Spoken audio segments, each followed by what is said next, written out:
আসসালামু আলাইকুম ব্রাদার্স। তো কী অবস্থা সবার? আশা করি সবাই ভালো আছেন। তো দেখেন এখানে আমি একটা আপডেট করছি। ওকে, এই আপডেট করার কারণ হচ্ছে যে আমার যে কালার স্ট্র্যাটেজি যে বইটা আছে ওই বইটাতে এইখানে দেখানো আছে যে একটা রেড, একটা গ্রিন, একটা রেড, তারপর পরবর্তীতে তিনটা গ্রিন হওয়ার পর যখন একটা রেড ক্যান্ডেল আসবে ওর মার্কেট আপ ট্রেন্ডে থাকবে, তখন আপনি এটা রেঞ্জিং মার্কেটও করতে পারবেন। আপ ট্রেন্ডে থাকবে তখন আপনি এখান থেকে একটা আপ ট্রেড নিতে পারবেন 1 মিনিটের জন্য।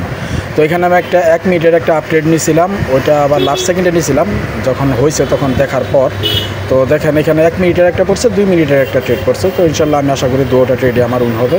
তো দেখেন এখানে আমার বইতে দেখানো আছে যে যেখান থেকে আমি এখানে কালার প্যাটার্ন দেখানো আছে যে আসলে আমি ট্রেডটা কোন জায়গা থেকে করছি, ওকে, কি কারণে করছি।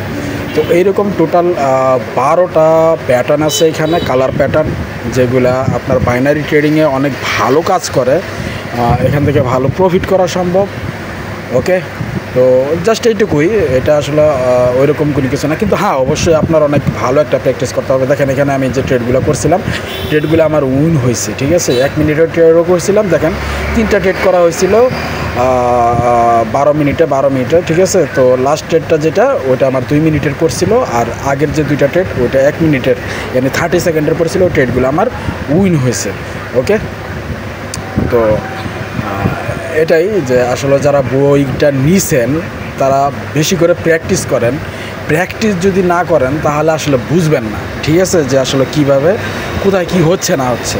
আর আপনি যখন ট্রেড করবেন অবশ্যই আপনার সাবধানতা অবলম্বন করতে হবে, আপনার মানি ম্যানেজমেন্ট ফলো করতে হবে। শুধু বই দেখে যে 100% শিওর হবে আর আপনি ফুল অ্যামাউন্ট লাগাই দিবেন বা মার্টেঙ্গেল ব্যবহার করবেন না। এখানে 1 স্টেপ মার্টেঙ্গেলও চলে, সমস্যা নেই, 1 স্টেপ মার্টেঙ্গেলও উইন হয় এরকম প্যাটার্নে। তো জাস্ট ট্রেন্ড ফলো করেন এবং প্যাটার্ন ফলো করেন, ইনশাল্লাহ আশা করি আপনি প্রফিটেবল থাকবেন উইথ মানি ম্যানেজমেন্ট, ঠিক আছে। মানি ম্যানেজমেন্ট আপনার খুব ইম্পর্ট্যান্ট, ওভার ট্রেড করবেন না। এখন আপনি 5টা ট্রেড করছেন, 10টা ট্রেড করছেন, সবগুলোই আপনার উইন হচ্ছে, তো আপনি ভাবতেছেন যে ওভার কনফিডেন্ট হয়ে গেছেন, তো নেক্সট ট্রেডে কী করবেন, অ্যামাউন্ট বাড়াইয়ে দিবেন। এরকম কখনো করেন না। ওকে, তো ভালো থাকবেন, আল্লাহ হাফেজ, আসসালাম।